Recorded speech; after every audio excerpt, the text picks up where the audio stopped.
Welcome to Advanced Practice, where we brew together the latest thinking in mental health practice.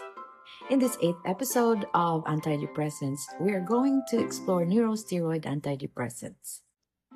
For decades, most antidepressant treatments focused on monoamines such as serotonin, norepinephrine, and dopamine. More recently, rapid-acting antidepressants targeting the glutamate system introduced a new way of thinking about depression, one centered on neural circuitry and synaptic plasticity rather than simple neurotransmitter deficiency.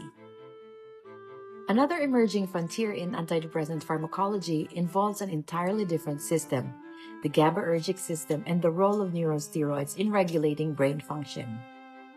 Gamma-aminobutyric acid, or GABA, is the brain's primary inhibitory neurotransmitter.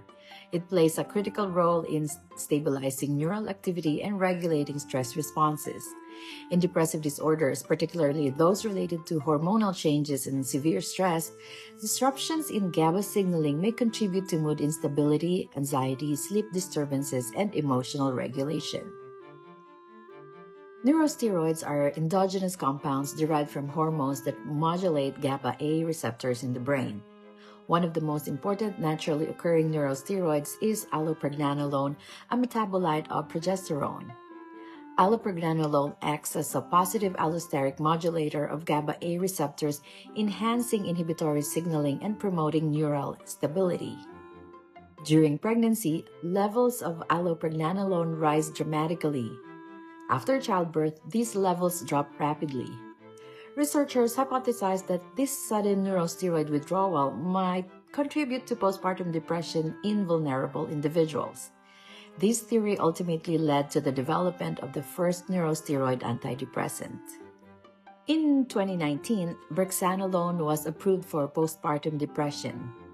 Marketed as Zulresso, brexanolone is essentially a synthetic formulation of allopregnanolone.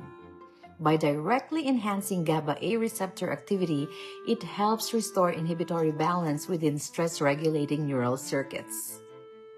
Brexanolone is administered as a continuous IV infusion over 60 hours in a monitored medical setting.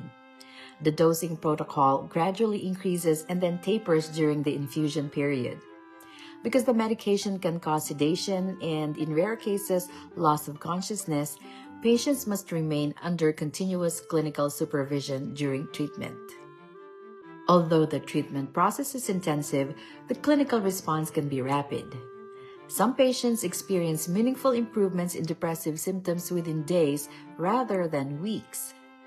This observation reinforced the idea that targeting neural circuit stability may produce faster antidepressant effects than traditional monoamine strategies.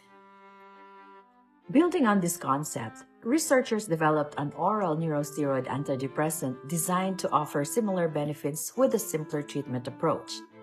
This led to the development of zuranolone, approved in 2023. Like brexanolone, zuranolone acts as a positive allosteric modulator of GABA A receptors, enhancing inhibitory signaling and stabilizing stress-related neural circuits. However, unlike traditional antidepressants that must be taken continuously for months or years, zuranolone is designed as a short-course treatment. The typical dosing regimen is 50 milligrams taken once nightly with food for 14 days. Clinical studies suggest that this short course can produce sustained improvements in depressive symptoms even after the medication is discontinued, reflecting its potential impact on neural network regulation rather than simple neurotransmitter levels. The development of neurosteroid antidepressants represents another important shift in how depression is understood. These medications emphasize the role of stress hormones, neural inhibition, and circuit stabilization in mood disorders. Rather than increasing excitatory neurotransmitters alone, they restore balance between excitatory and inhibitory signaling within the brain.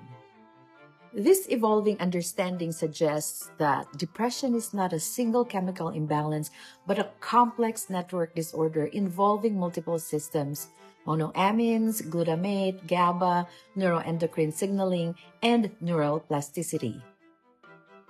As antidepressant research continues to advance, treatments are becoming more targeted, more mechanistically diverse, and potentially faster acting than ever before. In our next episode, we will step back and look at the future of antidepressant treatment, including emerging therapies, precision psychiatry, digital therapeutics, and what the next generation of antidepressant development may look like. If you found this episode helpful, stay tuned. The next episode will explore where antidepressant science is heading next. Bye.